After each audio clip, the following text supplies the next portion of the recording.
तमाम जानकारी के लिए बहुत धन्यवाद। आइए आप देखेंगे 23 की महाभारत। चुनाव में भगवान, कभी राम तो कभी हनुमान। नेता जब तक चुनाव में राम हनुमान की बात नहीं करेंगे तब तक लगता ही नहीं है कि चुनाव है। बीजेपी हो या कांग्रेस, हर कोई राम की पतवार के सहारे अपनी नैया पार लगाने की जुगत में है। अब एमपी में भी एक बार फिर राम वन गमन पथ को लेकर सियासत शुरू हो गई। ऐसे में कांग्रेस ने राम गमन पथ को लेकर सरकार पर निशाना साधा। उन्होंने कहा कि राम गमन पथ को लेकर हमारी सरकार के समय कमलनाथ जी ने मंत्रिमंडल की बैठक में चर्चा की थी, बजट को लेकर अधिकारियों को निर्देशित भी किया था।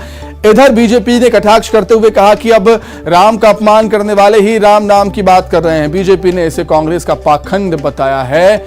आपको बता दें, शिवराज कैबिनेट ने चुनाव से ठीक 6 महीने पहले राम गमन पथ न्यास के गठन को मंजूरी दे दी है। इसी को लेकर सियासत हो रही।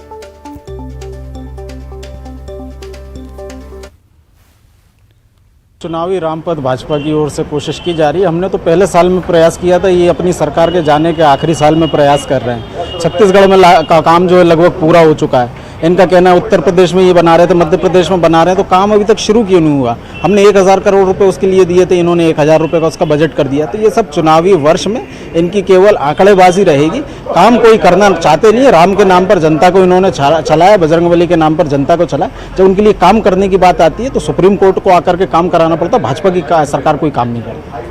15 महीने मध्य प्रदेश में कमलनाथ जी की सरकार रही, उन्होंने तो अपने वचन पत्र में वादा किया था कि काम किया कुछ। अरे बात करें तो हमने महाकाल लोक बनाया, अब हम देवी माता लोक बना रहे हैं, अहिल्या माता लोक बना रहे हैं। हम जो कहते हैं उसको करते हैं। हम कोई वचन पत्र की झूठी घोषणा थोड़ी करते हैं कि राम वन गमन पथ बनाएंगे, महाकाल लोक बनाएंगे। कुछ किया क्या? सिर्फ वचन पत्र में शामिल करके झूठी घोषणा करी, जनता को गुमराह किया। 15 महीने में आप देखें, आपने ईंट का टुकड़ा भी रखा क्या? काम भी शुरू किया गया? तमाम हम काम कर रहे हैं, जो हम कहते हैं उसको करते हैं। और हमने न्यास बनाया तो हम उस पर काम भी करेंगे और उसको अमली जामा भी पहनाएंगे। तो मध्य प्रदेश में एक बार फिर से भगवान राम के नाम पर सियासत हो रही है। इसे समझने के लिए सीधे राजधानी भोपाल का रुख कर लेते हैं। अनुराग श्रीवास्तव हमारे साथ जुड़ गए हैं लाइव। अनुराग, चुनाव नजदीक हो, भगवान राम का जिक्र ना हो ऐसा होता ही नहीं है, और एक बार फिर से मध्य प्रदेश में मेरे राम और तेरे राम।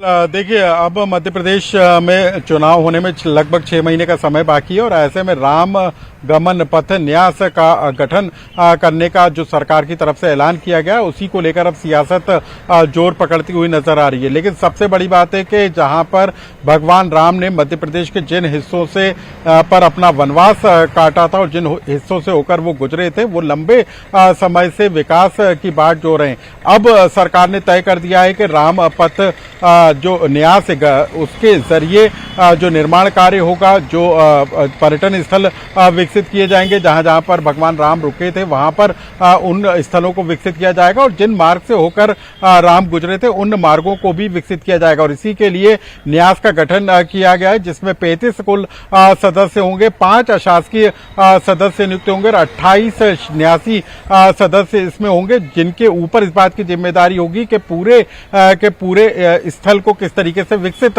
किया जाए। लेकिन चुनाव के ठीक पहले सरकार के इस कदम को लेकर सियासत जोर पकड़ती हुई नजर आ रही है। कांग्रेस सीधा आरोप लगा रही है कि चुनाव के पहले राम की याद बीजेपी को आ रही है, और 6 महीने पहले राम पथ गमन न्यास का गठन किया जा रहा है, और निर्माण कब तक होगा, इसी को लेकर जो है कांग्रेस अब सवाल खड़े कर रही है। लेकिन बीजेपी का साफ कहना है कि जिस तेजी के साथ स्थलों का निरीक्षण किया गया था, जियोग्राफी के जरिए जो रोडमैप तैयार किया गया था, उसी के आधार पर रामपथ गमन का निर्माण किया जाएगा। ठीक है अनुराग, बहुत शुक्रिया तमाम जानकारी के लिए, बहुत धन्यवाद आपका। आगे बढ़ेंगे। चुनाव का बिगुल बज चुका है।